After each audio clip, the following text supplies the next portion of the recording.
بسم اللہ الرحمن الرحیم. اللہ کے نام سے شروع جو نہایت مہربان ہمیشہ رحم فرمانے والا ہے. ماشاءاللہ اللہ پاک حاجی صاحب کے اس بیٹے کو درازی عمر عطا فرمائے.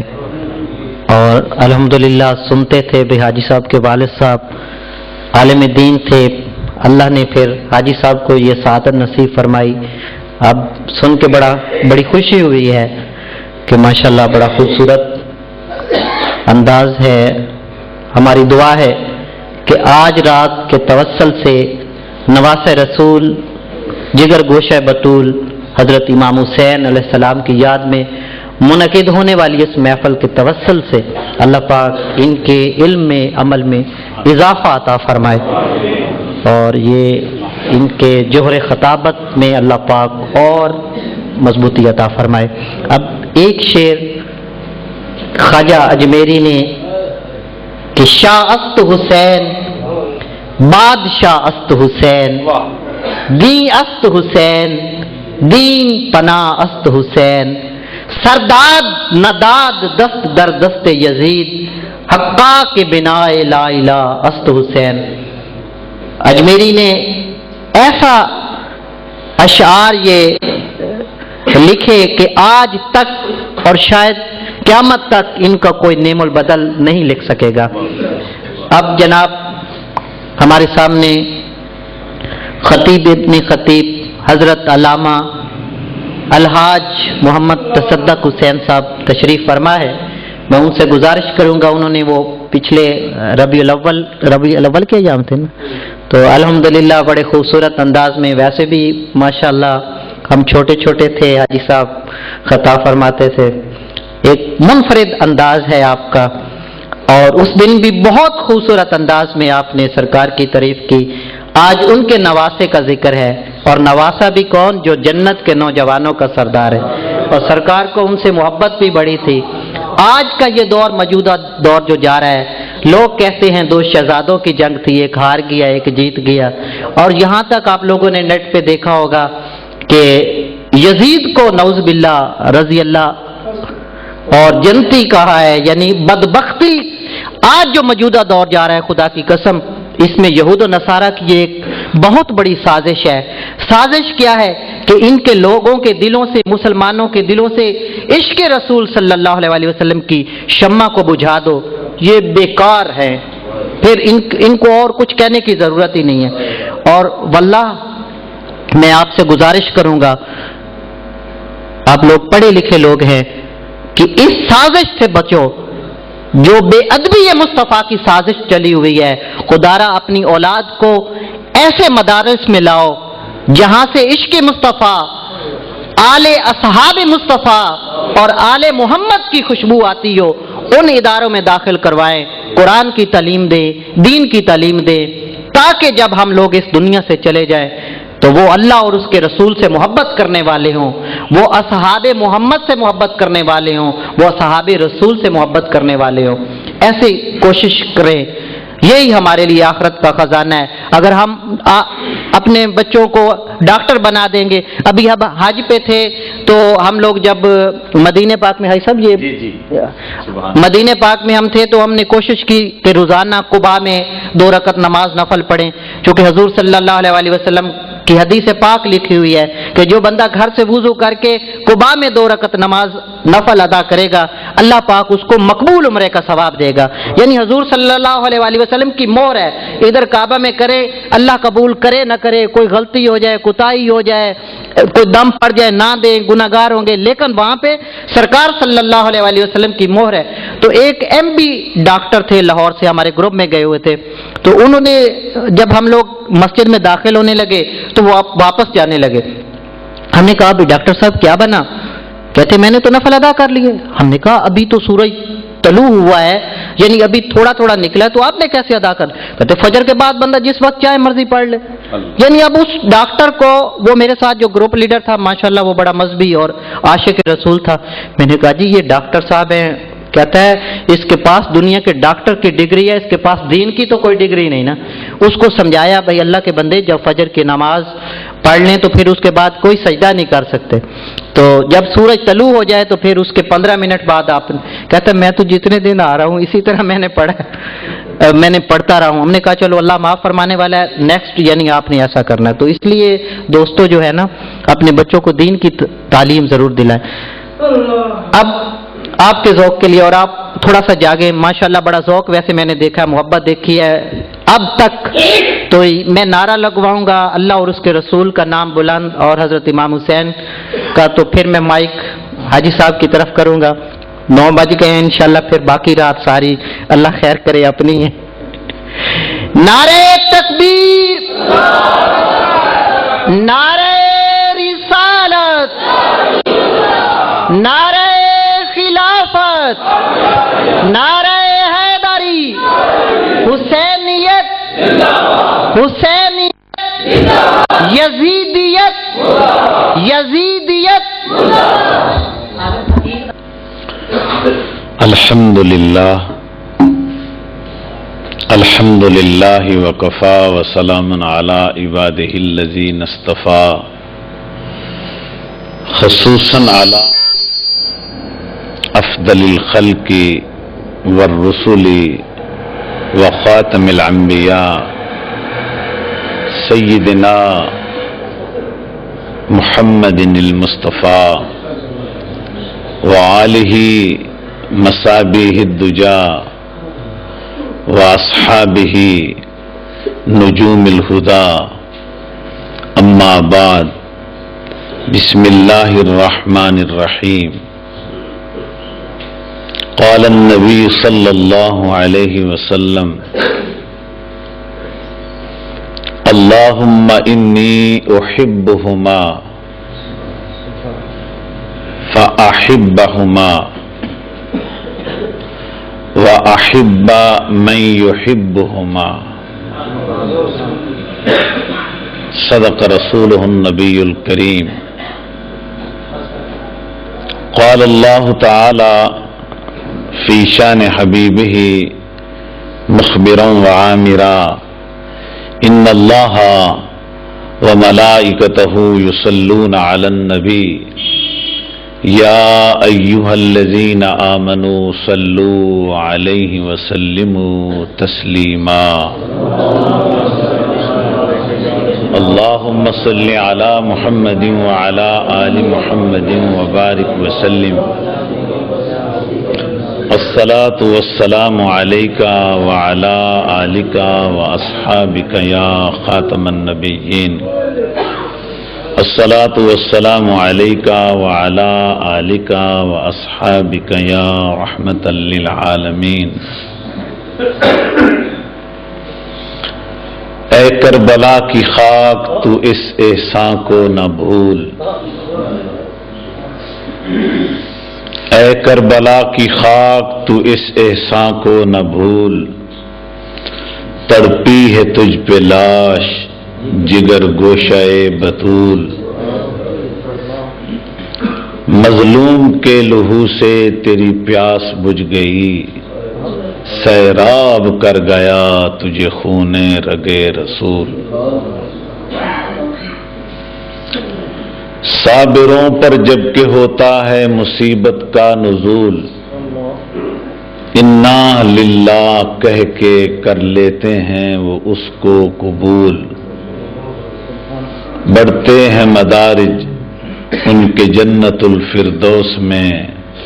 حاسد ان کے نظر آتے ہیں غمناک و ملول. جو دہکتی خاک کے شعلوں پہ سویا وہ حسین. جو دہکتی خاک کے شعلوں پہ سویا وہ حسین. جو جواں بیٹے کی میت پر نہ رویا وہ حسین. جو جواں بیٹے کی میت پر نہ رویا وہ حسین. جس نے سب کچھ کھو کے پھر بھی کچھ نہ کھویا وہ حسین. اور جس نے اپنے خون سے دنیا کو دھویا وہ حسین۔ مرتبہ اسلام کا جس نے دوبالا کر دیا، مرتبہ اسلام کا جس نے دوبالا کر دیا، خون نے جس کے دو عالم میں اجالا کر دیا، خون نے جس کے دو عالم میں اجالا کر دیا۔ نہایت قابل احترام برادران اسلام، میں اس مسجد کا چونکہ ایک پرانا خادم ہوں، اور بلکہ اس مسجد کی جو بنیاد ہے یا اس کی جو تعمیر ہے، زیب و زینت کے علاوہ وہ سب میری اس دور خدمت کے یعنی تقاضے میں ہے، جب میں یہاں یعنی اس مسجد میں خدمت کر رہا تھا۔ یہ پورا نقشہ، اس مسجد کی ڈیزائننگ، اس مسجد کی تعمیر، اس کا نقشہ بنوانا، یہ سب اللہ نے مجھے سعادت بخشی۔ اور پھر تقریباً سال ہو گیا، آپ صلی اللہ علیہ وسلم کی محبت اور ذکر کے حوالے سے آپ لوگوں کی زیارت کا موقع ملا۔ برخیر سال سے پہلے ابھی 2-1 مہینے باقی تھے کہ آپ لوگوں نے ذکر حسین کے حوالے سے مجھے اپنی زیارت کا موقع بخشا ہے۔ تلاوت ہوئی، نعت خوانی ہوئی، ہم نے بارگاہ حسینیت میں مدحت سنی، عزیز القدر جناب مولانا محمد صالح حسین سے ہم نے ذکر حسین سنا، اور جو مدحتوں میں، اور میرا عزیز ہے عابد، چونکہ اس کا نام عابد ہے اور بڑے کا نام سلیم ہے، لیکن میں اپنی محبت سے اسے چھوٹا عابد کہتا تھا، اسے بڑا عابد کہتا تھا کہ وہ بڑا عابد ہے تو چھوٹا عابد ہے، تو اس لیے چھوٹے عابد صاحب نے نقابت کے اندر بھی جو مضمون زیادہ غالب رکھا وہ محبت حسین کے حوالے سے رکھا۔ جتنی باتیں ہم کو سنائیں تو میں نے ان ساری چیزوں کو سامنے رکھ کر آپ صلی اللہ علیہ وسلم کے فرامین میں سے ایک وہ فرمان پڑھا ہے جس میں حضور بھی ہمیں محبت کا درس دے رہے ہیں، اور آپ صلی اللہ علیہ وسلم کی جو محبت کا انداز ہے وہ ہم جب پڑھیں گے تو میں یقین کرتا ہوں کہ سب کے دلوں میں ایک ایمان کی چاشنی پیدا ہوگی۔ آپ کے فرمان کا جو پہلا جملہ ہے اسی کے اندر بڑا قرار ہے۔ حسن میرے حضور کے قریب بیٹھے ہیں، جناب امام حسین آپ صلی اللہ علیہ وسلم کے قریب ہیں، دونوں شہزادگان گود مصطفیٰ میں ہیں، دونوں سے حضور پیار فرما رہے ہیں، کسی کا منہ چوم رہے ہیں تو کسی کا گلا چوم رہے ہیں، کسی کے سر پر بوسہ ہو رہا ہے تو کسی کا ماتھا چوما جا رہا ہے۔ اور پھر آپ صلی اللہ علیہ وسلم کی محبت کے اندر ایک انوکھا انداز تھا، ہم چومتے تو ہم بھی ہیں، چونکہ بڑے کا تقاضا ہے، یعنی بڑی عمر والے کا تقاضا ہے کہ وہ اپنے چھوٹوں سے شفقت کرے۔ جب حضور ہمیں شفقت کا حکم دیتے ہیں تو حضور کی شفقت کا کیا عالم ہوگا۔ آپ صلی اللہ علیہ وسلم جو ہمیں فرماتے ہیں کہ جو من لم یرحم صغیرنا ولم یعکر کبیرنا فلیس منا، میری امت کا وہ شخص جو چھوٹوں پر شفقت نہیں کرتا اور بڑوں کی قدر نہیں کرتا، اس کا میری جماعت سے، میری امت سے، میرے گروہ سے، میری جماعت سے کوئی تعلق نہیں ہے۔ حضور جو اتنی بات فرما رہے ہیں کہ جو میرے طرز پر، میرے طریق پر عمل نہیں کرتا وہ میری جماعت سے نہیں ہے، گویا ہمیں سبق دے رہے ہیں کہ چھوٹوں پر شفقت کی جائے۔ جو سبق دینے والا استاد ہے اس کی شفقت کو تو حسین ہی جانے کہ وہ کیسی شفقت ہے۔ اب آپ صلی اللہ علیہ وسلم کی شفقت میں یہ تو بات میں نے پڑھی، آپ نے بھی پڑھی سنی، یہاں تک تو بات ہوتی کہ حضور بوسہ دیتے تھے۔ بے شک حضور کا بوسہ نرالا بوسہ ہے، حضور کے بوسے کی کوئی دنیا کے اندر مثال نہیں ہے۔ آپ صلی اللہ علیہ وسلم ذرا غور فرمائیں، اگر حضور پتھر کو بوسہ دے دیں، پتھر کو بوسہ دے دیں، اگر حضور پتھر کو بوسہ دے دیں، زمانہ گزر گیا، لاکھوں لوگ اس پتھر کو بوسہ دے رہے ہیں۔ ابھی ابھی چونکہ منظر یہ قریب دیکھ کر آئے ہیں، چھوٹے عابد میاں حاجی صاحب، حاجی ضواب، ذرا غور فرماؤ کہ دیکھو کتنے مواحد گئے، کتنے مسلمان گئے، کتنے مومن گئے، کتنے متقی گئے، پارسا گئے، عابد و زاہد گئے، عالم گئے، شیخ الحدیث گئے، شیخ التفسیر گئے، مگر پتھر کو بوسہ دے رہے ہیں۔ کوئی ان سے پوچھے بھئی تمہیں کیا ہو گیا ہے، کتنی بڑی خوبصورت داڑھی ہے، کتنا جناب تمہارا یعنی شان والا چہرہ ہے، کیسا تم نے خوبصورت لباس چادر جو عمرہ کا ہے وہ بندھا ہے، یا سادہ نفلی طواف کے اندر تم ایسا کر رہے ہو، تو یہ کیا معاملہ ہے، پتھر کو چوم رہے ہو، حد ہو گئی ہے تمہاری۔ آئے ہو اور وہ ٹوٹا ہوا پتھر، اب تو وہ ٹوٹا ہوا پتھر ہے، جڑا ہوا ہے، حجر اسود کا جو پتھر ہے اب سالم بھی نہیں ہے، اب وہ ٹوٹا ہوا اور جڑا ہوا پتھر ہے جس کو جوڑ کر انہوں نے لگا دیا ہے، اور پوری دنیا تڑپ رہی ہے، نہ جان کی پرواہ ہے نہ کسی مشکل کی پرواہ ہے، لگے ہیں۔ ذرا غور فرماؤ تو اس کا حل سیدنا عمر فاروق اعظم رضی اللہ تعالی عنہ نے فرمایا کہ ایک مرتبہ آپ بوسہ دیتے ہوئے فرما رہے تھے کہ اے حجر اسود، میں مانتا ہوں تو کعبے کا پتھر ہے، میں مانتا ہوں تو جنتی پتھر ہے، میں مانتا ہوں تو روز قیامت گواہی دے گا، یہ ساری تیری شانیں بہتر ہیں، عجب ہیں، تسلیم شدہ ہیں، مگر میں تو تمہیں کبھی نہ چومتا اگر میرا رسول نہ چومتا۔ میں نہ چومتا، یعنی میں نہیں چومتا۔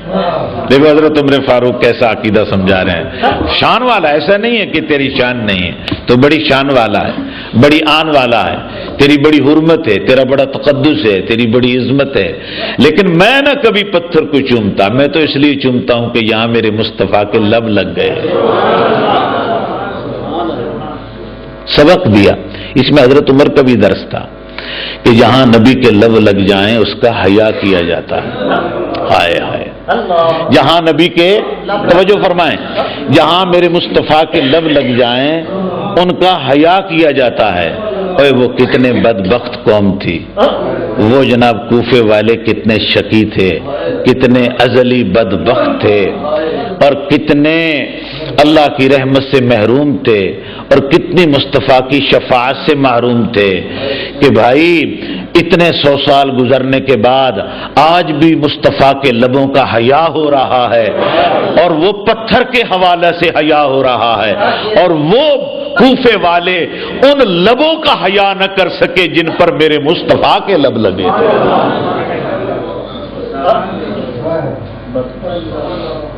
اچھا، پھر ان کے بارے میں اچھے جذبات رکھے تو میں تو سمجھتا ہوں کہ گویا اس کے دل میں رسول اللہ کی محبت نہیں ہے۔ حضور کی محبت ہو، پھر حسین کے دشمنوں کے بارے میں اچھے جذبات ہوں۔ آؤ میں تمہیں اسی اب لبہائے مقدس کے حوالہ سے بات لے چلتا ہوں، مگر تمہیں جلدی جلدی بغیر کرائے کے میں تمہیں کوفے شہر میں لے کر چلتا ہوں۔ بات سنیے، میرے عزیز نے بھی پہلے بات بیان کی ہے، ہم اس کو دہراتے ہیں لیکن اس طرز میں کہ پوری دنیا اسلام یہ سمجھتی ہے کہ کربلا کے اندر جو شہادتیں ہوئی ہیں اسلام کی سربلندی کے لیے، دین کی سربلندی کے لیے، قرآن کی عظمت کے لیے، نہ وہ اپنی آن کی خاطر نہ اپنی شان کی خاطر میدان میں نکل آئے تھے، فقط قرآن کی خاطر، نہ اپنی، پھر غور سے سنیے، نہ اپنی آن کی خاطر، نہ اپنے نام کی خاطر، نہ اپنی آن کی خاطر، نہ اپنے نام کی خاطر، اور میدان میں وہ نکل آیا فقط اسلام کی خاطر۔ تو امام پاک کی وہ جو قربانی ہے، بے شک بہت بڑی صبر کی یہ داستان ہے، لیکن خاندان مصطفیٰ پر جو قیامت ٹوٹی ہے وہ 10 محرم کو نہیں ہے. 10 محرم کو تو شہادت ملی ہے، لیکن 10 محرم کے بعد خاندان مصطفیٰ کی ان بہو بیٹیاں جو میرے رسول اللہ کی جائیاں ہیں، جو رسول اللہ کی بیٹیاں ہیں، جو علی کی بہویں ہیں، جو عفت کی شہزادیاں ہیں، جو طہارت کے مجسمے ہیں، جو میرے مصطفیٰ کی خاندان کی عزتیں ہیں، وہ چادریں ہیں جن پر اللہ نے اپنی عزت کی، عظمت کی تطہیر کی چادریں کروائی ہیں. وہ خواتین ان کا قیدی بن کر کوفے کے بازار میں چلنا، کوفے کے دربار میں پہنچنا، ان ظالموں کے سامنے کھڑا ہونا. آپ کے خاندان کے اندر ایک شہزادہ ہے جس کو علی بن حسین کہتے ہیں، زمانہ زین العابدین کہتا ہے، لقب امام سجاد سے مشہور ہیں. ایک نوجوانہ 15 سال کا لڑکا اس خاندان کے اندر ہے، باقی سب بہو بیٹیاں ہیں، نبی کی جائیاں ہیں، نبی کی عزتیں ہیں، جن کے کبھی گھر سے باہر قدم نہ نکلے، جو کبھی گھر سے باہر نہ نکلی، جن کی دنیا میں عجب شان، جن کی آخرت میں عجب شان، جن کی دنیا میں عجب شان اور آخرت میں عجب شان. ایک پوائنٹ عرض کر کے آگے نکلتا ہوں، میرے بچے نے وہ ٹچ کیا مضمون سناتا ہوں. یہ 5 نفس جو مباہلہ کے لیے نکلے، اس کا بھی جو ڈھب تھا، دستور یہ تھا، سامنے رسول الثقلین، دائیں بائیں حسنین کریمین. سامنے رسول الثقلین، دائیں بائیں حسنین کریمین، اور درمیان میں سیدہ خاتون جنت اور ان کے پیچھے مولا الثقلین. ٹھیک، اب پھر غور فرمائی. سامنے ہیں رسول الثقلین یعنی محمد مصطفیٰ، دائیں حسن مجتبیٰ، دوسری طرف حسین شہید کربلا، درمیان میں سیدہ فاطمہ الزہرا، پیچھے جناب علی المرتضیٰ. اب حکم کس طرح ہوا؟ محدثین لکھتے ہیں چونکہ مخالف عیسائی تھے، ان کے مقابلے میں جا رہے تھے، فرمایا کہ جہاں میں قدم رکھوں اس قدم پر اے سیدہ تو قدم رکھ دینا، اور جب سیدہ کا قدم آ جائے تو اس پر اے علی تو قدم رکھ دینا، تاکہ یہ وہ بی بی، یہ وہ پاک دامنہ بی بی جب باہر آئے یا واپس آئے تو جسم رہا، لباس تو لباس رہا، ہمارے آنے کے بعد کسی غیر کی اس کے پاؤں کے نشان پر بھی نظر نہ پڑے.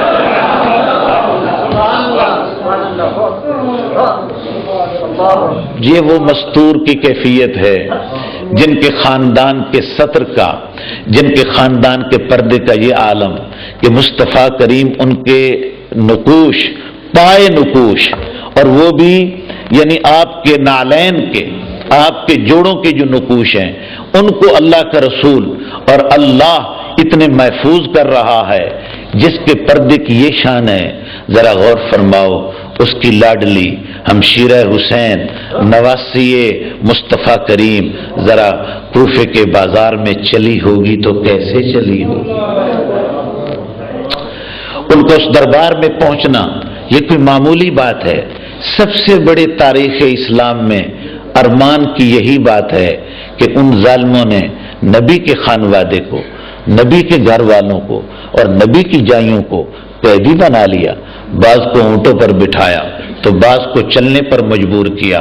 قیادت امام زین العابدین کر رہے ہیں تو میں اس مکان کی طرف لے کر جا رہا ہوں. جب وہاں پہنچے تو یہ ابن زیاد ابن مرجانہ میرے نبی پاک کی امت کا بدترین شخص،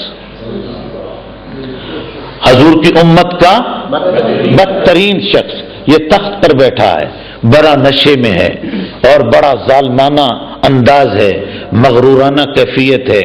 اس کی فوج نے، اس کے نوکروں اور چاکروں نے امام پاک کا سر انور ایک تشت میں رکھ کر اس کے سامنے پیش کیا، مگر یہ جو مسافر آ رہا تھا اس کا سر زخمی تھا،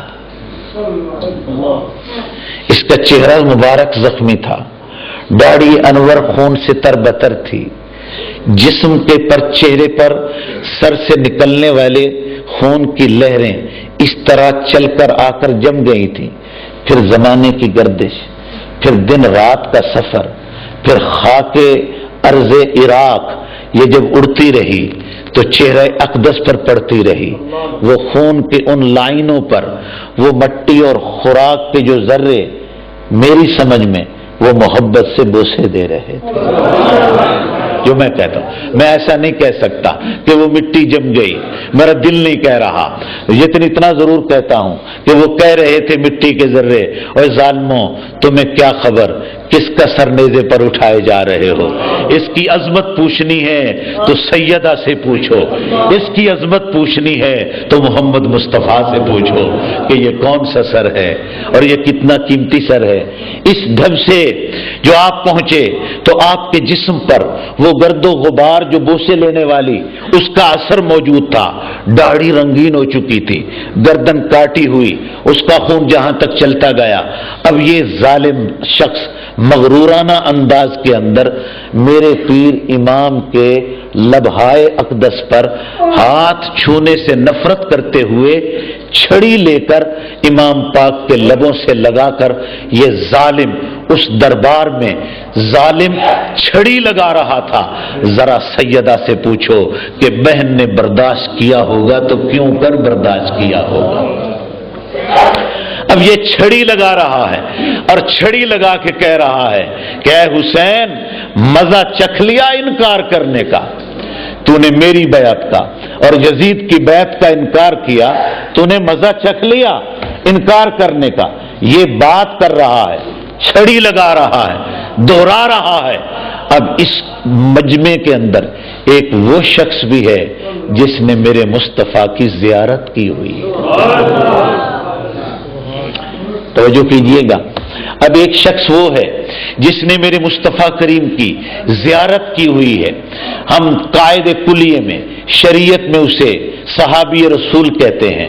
یہ شخص حضور یہ اس وقت موجود تھا، نام اس کا زید بن ارقم ہے، یہ واقعی کوفی باشندہ تھا، کوفے کے رہنے والے تھے، یہ جنگ میں شامل نہیں تھا، بوڑھا شخص تھا، اپنے گھر میں رہا، اتنی ہمت و سکت نہ رکھتا تھا۔ جب پتہ چلا کہ امام حسین کا سر کاٹ کر یہ کوفی لوگ لائے ہیں، شامی لوگ لائے ہیں، تو برداشت نہ کر سکا، مصطفیٰ کی زیارت کرنے کے لیے آگے بڑھا۔ آپ صلی اللہ علیہ وسلم کے غلاموں، میں نے پڑھا ہے، مکے میں پڑھا ہے، مدینے کی کتابوں میں پڑھا ہے، ہم نے اپنے حضور کی سیرت کی کتابوں میں پڑھا ہے، جب حضور وصال فرما گئے، دنیا سے پردہ فرما گئے، گنبد خضرا میں تخت ختم نبوت پر جلوہ افروز ہو گئے، تو صحابہ کرام جب بےتاب ہو جاتے کہ ہم حضور کی زیارت کریں، واللہ یقین جانیے وہ چل نکلتے اس دروازے پر جس کو دروازہ فاطمۃ الزہرا کہتے ہیں، جس کو کاشانہ علی المرتضیٰ کہتے ہیں، اس دروازے پر وہ لائنیں بنا کر ہاتھ باندھ کر کھڑے ہوتے تھے کہ کب حسین باہر آئے گا، زیارت کر کے اپنے دل کو چین نصیب دے گا۔ آپ کا دیکھنا، آپ کی زیارت کرنا، اللہ نے میرے نبی کے سائے کو بانٹ کر دو بچوں میں تقسیم کر دیا۔ حضور کے جسم کا سایہ نہیں تھا، اللہ نے اس کو بانٹا، ایک کو حسن کر دیا اور ایک کو حسین کر دیا۔ اب یہ حضور کے یعنی گویا سایہ تھے، حضور کی شبیہ انور تھے۔ اب یہ صحابی آپ کی شبیہ کو یعنی زیارت کرنے کے لیے یہ بھی پہنچ گیا۔ جب ظالم نے حرکت کی، توجہ فرماؤ، ایمان نے، عشق نے، محبت رسول نے گوارا نہ کیا، بوڑھا شخص تھا، کمزور تھا، عصا پاس رکھتا تھا، 2 قدم آگے بڑھائے، عصا جمایا میدان کے اندر، عصا قائم کر کے کہا، اے ابن مرجانہ لعنت ہو تیرے اوپر۔ اے ابن، کیا بات ہے، یہ ہے اصل جہاد۔ یہ کون کر رہا تھا؟ یہ میرے نبی کا صحابی کر رہا تھا۔ ہم لوگ صحابہ کی قدر نہیں کرتے، ہم یہی سناتے رہتے ہیں ہمارے لوگ کہ صحابہ اور آل محمد میں پیار نہیں تھا۔ ذرا کوفے کے دربار میں کون غلامیاں دے رہا تھا، یہ کون کلمہ حق کہہ رہے تھے؟ یہ دوسرے لوگ تو نہیں کر رہے تھے، یہ تو وہی کر رہے تھے جنہوں نے ایمان کی حالت میں میرے مصطفیٰ کو دیکھا تھا۔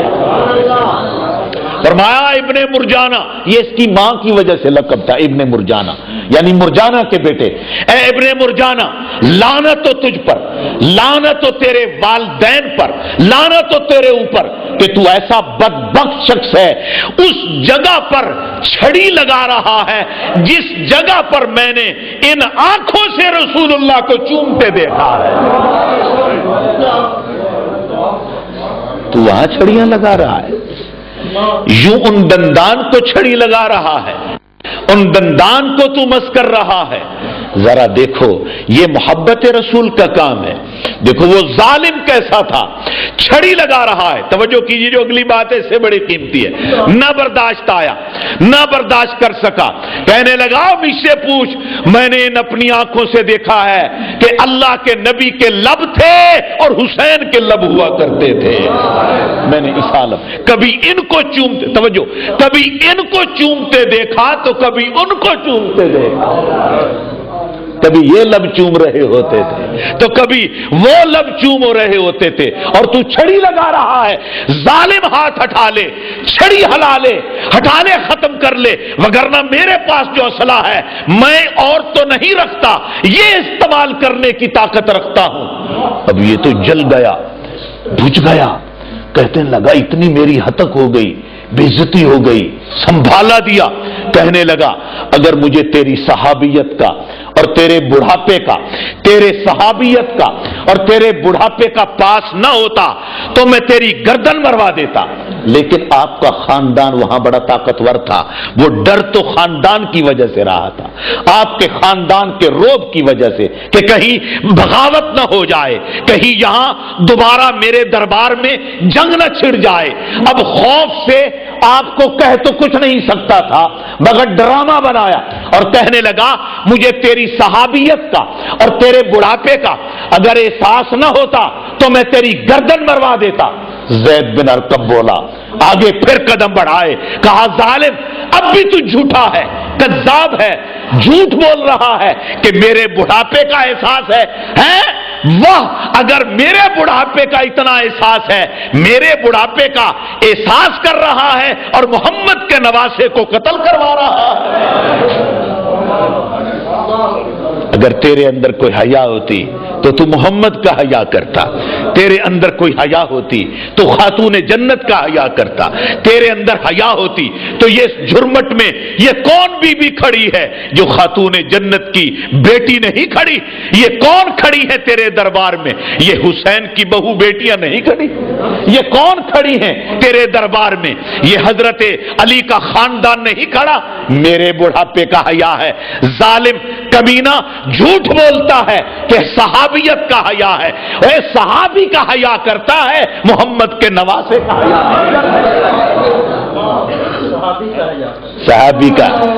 صحابی کا حیا تو بعد میں ہے، سب سے پہلے تو محمد کی آل کا حیا ہے۔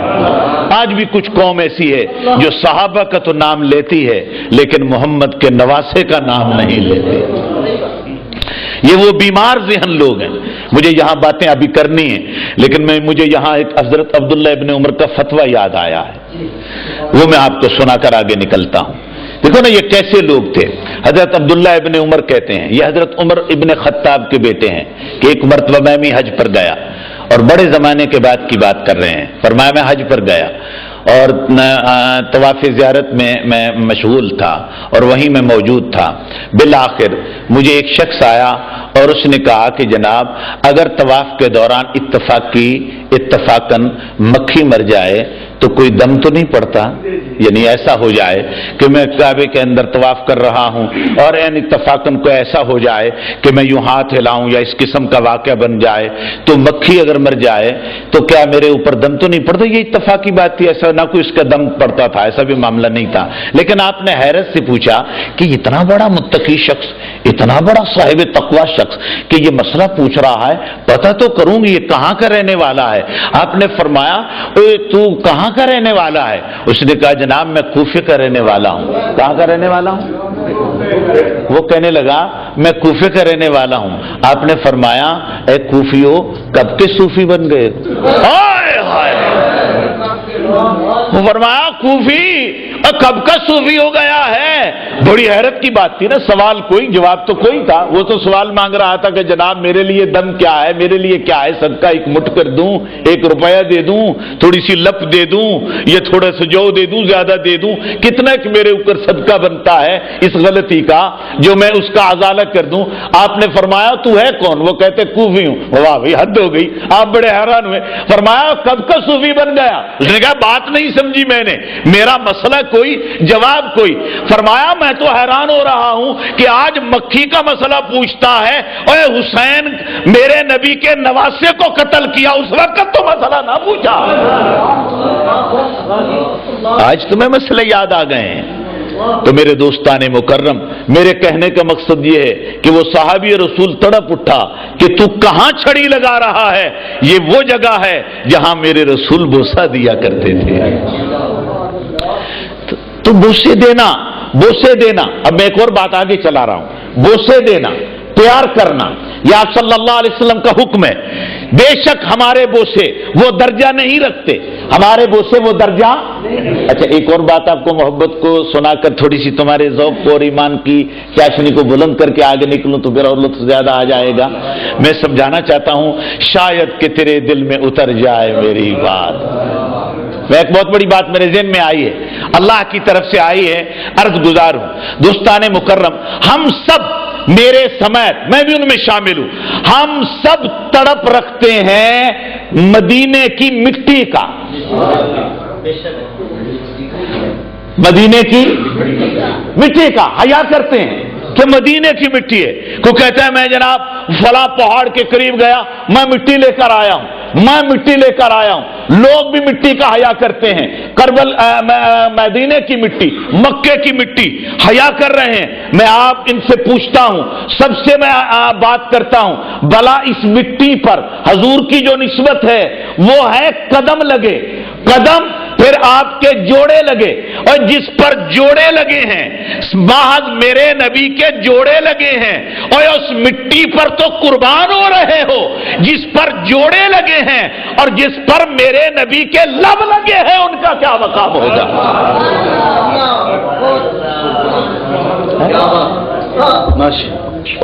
مٹی پر قربان ہو رہے ہو، مدینے کی تعریف تو کرتے ہو اور مدینے والے کی تعریف نہیں کرتے، حد ہو گئی۔ میں نے دوستوں سے سنا ہے کہ لوگ مدینے کی تعریف کرتے ہیں، کاش ہم مدینے میں چلے جائیں، کاش ہم مدینے آ جائیں، کاش مکے چلے جائیں۔ مکے کو کس نے شرف دیا؟ ہم قرآن سے پوچھتے ہیں، کیوں بھائی؟ مکے اور مدینے کو جو شرف ملا، عطا کرنے والا تو اللہ تعالیٰ ہے، لیکن کس کا صدقہ ہے، کس کا سبب ہے، کون سی ذات ہے؟ فرمایا لا اقسم بہذا البلد وانت حل بہذا البلد۔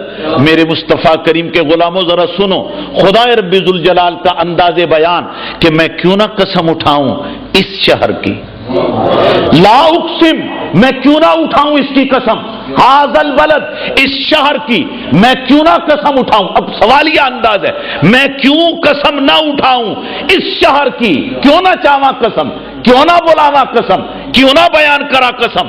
بیت اللہ کی وجہ سے، زمزم کی وجہ سے، صفا مروہ کی وجہ سے، حجر اسود کی وجہ سے جس کو سب چوم رہے ہو، حجر اسود کی وجہ سے، حتیم کعبہ کی وجہ سے، کعبہ کے پتھروں کی وجہ سے، مطاف کی وجہ سے، مسجد حرم کی وجہ سے۔ فرمایا نہیں وانت حل بہذا البلد، اے نبی میں اس لیے قسم اٹھا رہا ہوں رہتا جو تو اس شہر میں ہے، اب بھی قسم نہ اٹھا۔ اب اے محبوب چلتا جو تو ہے، اور جہاں قدم لگ گئے، جہاں قدم لگ گئے اور اس کی تو یہ شان ہے، جہاں لب لگ گئے اس کی کیا شان ہوگی؟ اللہ یا رسول اللہ، یا رسول اللہ۔ اچھا ابھی ہم اسی پہلے جملے پر تھے کہ اس کی وضاحت میں یہ باتیں ہو گئیں، مگر ابھی میرے دل میں آ رہا ہے کہ اب تک تو ہم نے بات کی ہے لب لگانے کی، میرے ذہن میں اس سے بھی بڑی حدیث حضور کا فرمان آ گیا ہے یاد، کیوں نہ ہو کہ وہ محبت کا اگلا جملہ بھی آپ کو سنا دوں؟ ہائے ہائے ہائے، دیکھو دو باتیں آ گئی ہیں، دونوں سنانا چاہتا ہوں۔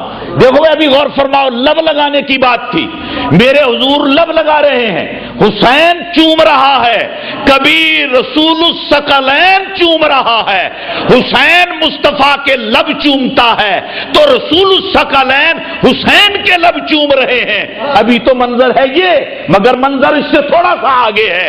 ان ابی ہریرہ، حضرت ابی ہریرہ رضی اللہ تعالیٰ عنہ ایک روایت بیان کرتے ہیں، ذرا ترجمہ محظوظ ہو جائیے، ایمان تازہ کیجئے آل محمد کے ذکر سے اور آل محمد کی محبت سے۔ دیکھو آپ صلی اللہ علیہ وسلم ایک سفر انور میں ہیں، حضور کا سفر مبارک ہے، صحابہ کرام بھی سفر کے اندر ہیں، اہل بیت اطہار بھی سفر کے اندر ہیں۔ اس سفر میں حضور کی لاڈلی چھوٹی بیٹی سیدہ مخدومہ بھی سفر میں ہیں، اس میں حسنین بھی سفر میں ہیں، رسول اللہ بھی سفر میں ہیں۔ سفر جاری تھا، لمبا سفر تھا، راستے پانی کی چونکہ آج بھی بے شک زمزم کی قلت نہیں، زمزم کی قلت نہیں، لیکن عرب کی پتھریلی زمین کی وجہ سے آج بھی وہاں پانی کی قلت ہے۔ 1400 سال سے پھر پیچھے عرصہ دیکھو، آج کل تو جدید زمانہ ہے، پھر الیکٹرانک زمانہ ہے، پھر مشینی دور ہے، اس کے باوجود پانی کی کمی ہے۔ تو جب وہ زمانہ ہوگا تو پانی کی کمی اور قلت کا کتنا احساس ہوگا۔ خود غور فرمائیں، اس زمانے میں میرے نبی جا رہے ہیں، دودھ پلانے کا زمانہ نہیں تھا، بچے اس عمر سے آگے آ گئے تھے، اب دودھ پلانے کا دور نہیں تھا۔ آپ جس کجاوے میں تھی، آپ کا کوئی ساز و سامان تھا، دونوں بچے تھے، ایک طرف آپ تھی، اس شان سے کجاوا سجایا گیا تھا۔ ٹھیک، آپ جا رہے ہیں، راستے میں رونے کی آواز آئی، سب سے آگے ثقلین کی سواری جا رہی ہے، آواز تھوڑی سی بلند ہوئی، میرے نبی نے اپنی سواری روکی اور فرمایا ابی ہریرہ رونے کی آواز آ رہی ہے، پتہ کرو۔ سمجھ تو گئے، سمجھانا تھا بات، اس نے پتہ کر کے بتایا، آقا سیدہ کے بیٹے رو رہے ہیں، علی کے شہزادے رو رہے ہیں۔ فرمایا جاؤ میری بیٹی سے کہو کہ اللہ کا نبی کہتا ہے حسنین کا رونا مجھے بے چین کر دیتا ہے، ایسے ہوا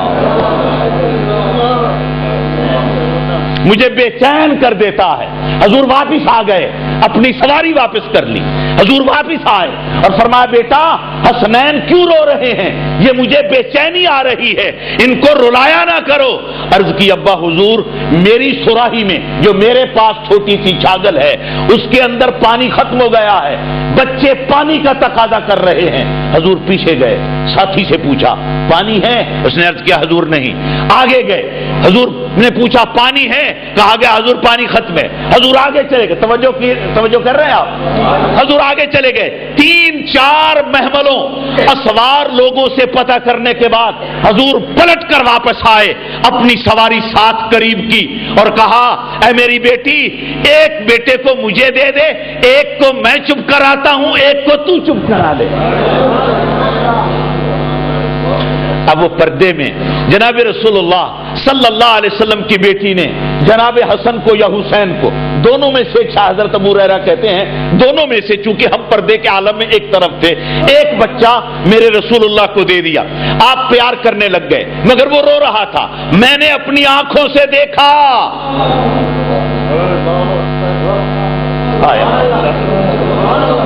اب جملہ کہہ رہا ہوں ایمان والو ذرا تیار ہو جاؤ۔ آپ فرما رہے ہیں ابی ہریرہ میں نے اپنی آنکھوں سے دیکھا، چپ کرانے کا نیا انداز، پہلے تو تھپکی تھی، سینے سے لگایا، پیار کیا، ماتھا چوما، سر چوما، بہلانے کی کوشش کی۔ جب حسین نے چپ نہ کی تو رسول اللہ نے اپنی زبان نکالی اور حسین کے منہ میں ڈال دی اور فرمایا بیٹا پیاس تیری ختم ہو جائے گی اگر میری زبان چوس لے گا۔ اب تو حضرت امام لعاب مصطفیٰ چوس رہے تھے، زبان مصطفیٰ چوس رہے تھے۔ یہ وہ زبان جو وحی حق کی ترجمان ہے، ما ینطق عن الہوی ان ہوا الا وحی یوحی۔ یہ زبان، یہ نطق اس وقت تک حرکت نہیں کرتے، گفتگو نہیں کرتی جب اللہ کی مرضی نہیں ہوتی، لب ہلتی اللہ کی مرضی سے ہے۔ اس وقت رسول اللہ نے زبان دے دی، حسین چوسنے لگ گئے، فرمایا چوسنے کی دیر تھی، قرار آ گیا، قرار آ گیا، سکون آ گیا۔ خاموش ہو گیا جوان. پھر چپ کرانے کے بعد حضور واپس آ گئے. فرمایا بیٹا یہ آپ لے لیں, دوسرا بیٹا مجھے عنایت فرما دیں. دوسرا بیٹا عنایت کر دیں, دوسرا بیٹا. اور ذرا غور فرماؤ, یہ لحظے کی پیاس, یہ لحظے کی پیاس میرا نبی حسین کی برداشت نہیں کر رہا, ذرا کربل کی پیاس کس طرح نبی برداشت فرمائیں گے.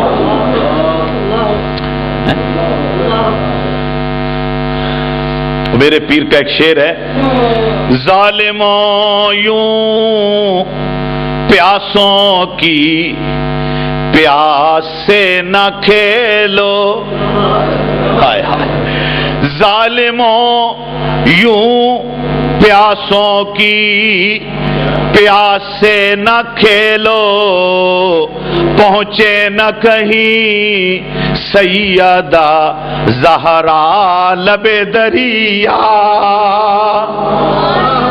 ظالموں یوں پیاسوں کی پیاس سے نہ کھیلو, اے پہنچے نہ کہیں سیدہ زہرا لب دریا.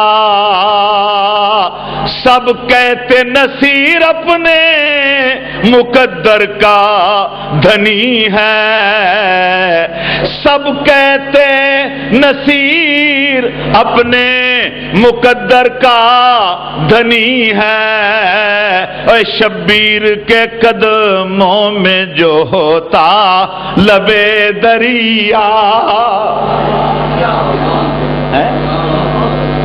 کاش کہ ہم بھی لبے دریا ہوتے کہتے ہیں, اور مر مٹتے جیسے عمر کٹ گیا, جیسے اصغر کٹ گیا, جیسے علی اکبر کٹ گیا, وہ گھر سے تیار ہو کر آ رہے تھے. کس بات کی طرف اشارہ کروں؟ عزیز نے کہہ دیا کہ بھاری نکلے گی یہ ہماری مجلس, بے شک بھاری رہے گی کیونکہ یہ ادب والوں کی مجلس ہے. دیکھو ہم نے پوری کفیت کر رہے ہیں, پورا واقعہ بیان کرنے کی میں کوشش کر رہا ہوں, ہر طرف سے کوشش کر رہا ہوں کہ وہ بات تمہیں سناؤں کہ تمہارے دل کے اندر محبت بھی پیدا ہو جائے اور آل محمد کا ادب بھی قائم رہے. ایسا نہیں ہے جس طرح لوگوں نے پیش کیا ہے کہ بیویاں رو رو کر بچوں کو پیش کرتی رہی, ایسا نہیں ہے. ایسا نہیں ہے. اور مائیں تو خود تیار کر رہی تھیں, حضور تو واپس بھیج دیتے تھے. قاسم ایک مرتبہ گیا, آپ نے واپس بھیج دیا, پھر گیا آپ نے واپس بھیج دیا, پھر چلا گیا واپس بھیجا. علی اکبر جاتا ہے آپ واپس بھیج دیتے ہیں. فرمایا ان کو میرا سر چاہیے, آپ جائیں مستورات کا خیال کریں. لیکن مائیں کیا کہتی ہیں, وہ ام لیلا کیا کہتی ہے, اے علی اکبر, علی اکبر 18 سال نہ جوان پتر ہوئے تے مڑ بابا میدان جاوے, تیری جوانی نو کیا کرنا ہویا ہے؟ اس کے انوار و تجلیات اپنے مقام پر, وہ ایسا حسین ترین شہزادہ کہ جناب علی اکبر کو دیکھتے ہی مصطفیٰ کی شکل انور اس کے نظارے نظر آنے لگ جائیں.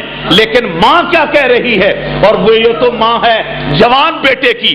ذرا ام رباب سے پوچھو جو 6 ماہ کا معصوم بیٹا لے کے بیٹھی ہے, کہتی ہے حسین ادھر آ, آخری وقت ہے, حالت دیکھ اپنے بچے کی, موت تو آنی ہے, اس کو بھی میدان میں لے جا تاکہ شہیدوں میں میرے بچے کا بھی نام آ جائے.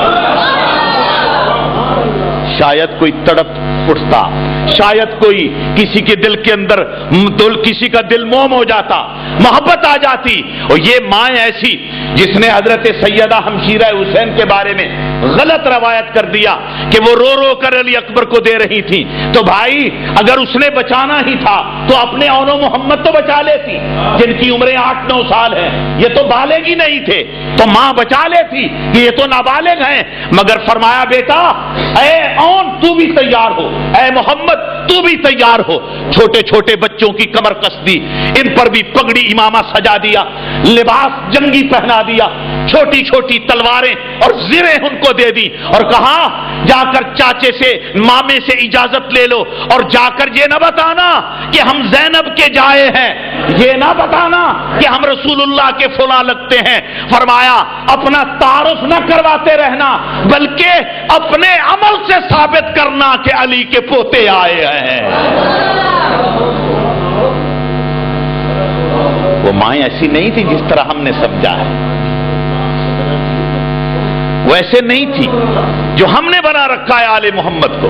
ہم نے تو ان کے واقعات کو اپنے تخیلات پر پرو دیا ہے کہ جیسے ہم اپنے تصورات و تخیلات میں رہتے ہیں سمجھتے ہیں کہ شاید ان لوگوں نے بھی قربانیاں ایسی دی ہوں گی.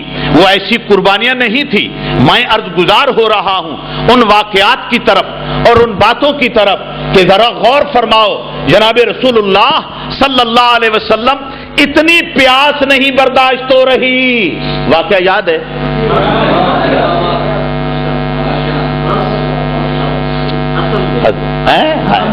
اب حسن دے دے. فرمایا حسین چپ کر گیا ہے، اس کو سلا دو. فرمایا حسن دے دو. اب جناب حسن آ گئے. رسول اللہ نے وہی قاعدہ پیار کیا اور اپنی زبان چسانی شروع کر دی. ابھی ہریرہ کہتے ہیں واللہ قسم بخدا زبان ڈالنے کی دیر تھی پیاس ختم ہو گئی. وہ بچہ بھی چپ ہو گیا، آرام کر گیا، سکون کر گیا. حضور نبی کریم سرور کائنات صلی اللہ علیہ وسلم دوسرے بیٹے کو چپ کرانے کے بعد فرمایا بیٹا یہ بھی چپ کر گیا، اس کو اپنے اپنے کجاوے میں اس کو بھی لٹا لو. اب غور فرماؤ، جن حسنین کی پیاس کی تکلیف میرا آقا برداشت نہیں کرتا، وہ ظالم قوم جو عراق کے ملک کے گرم ترین حصے میں 7 محرم سے میرے حسین کا پانی بند کیے ہوئے ہیں،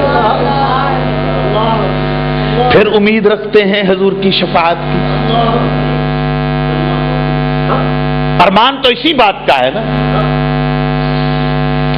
کہ ظاہراً کلمہ پڑھتے تھے، ظاہراً کلمہ پڑھتے تھے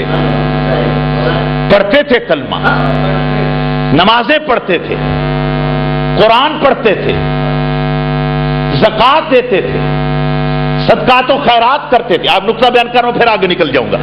زکوٰۃ دیتے تھے، اعمال صالحہ نمونے کے طور پر ان کے پاس تھے، سب کچھ تھا، لیکن محبت رسول نہیں تھی. ان کے سینے میں محبت نہیں تھی میرے آقا کی، محبت آل محمد نہیں تھی. حسنین کی محبت تو رسول اللہ کی محبت ہے.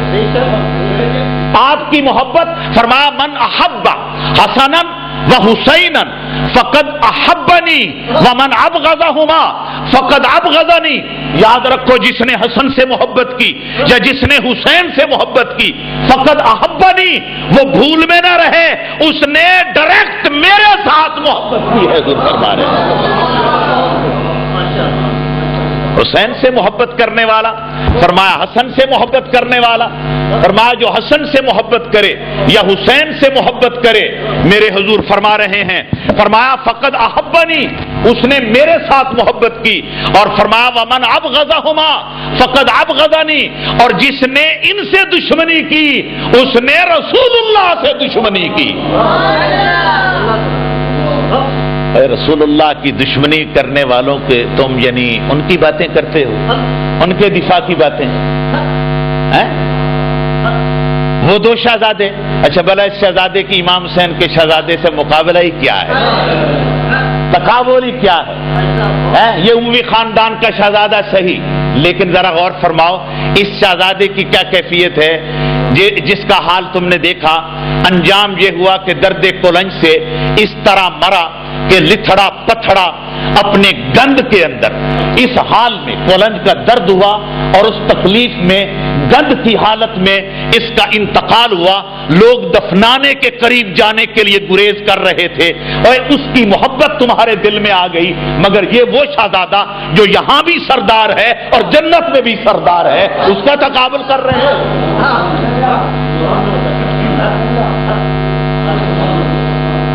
جناب رسول اللہ صلی اللہ علیہ وسلم کے ارشاد انور ایک ایک شخص کے بارے میں سنی.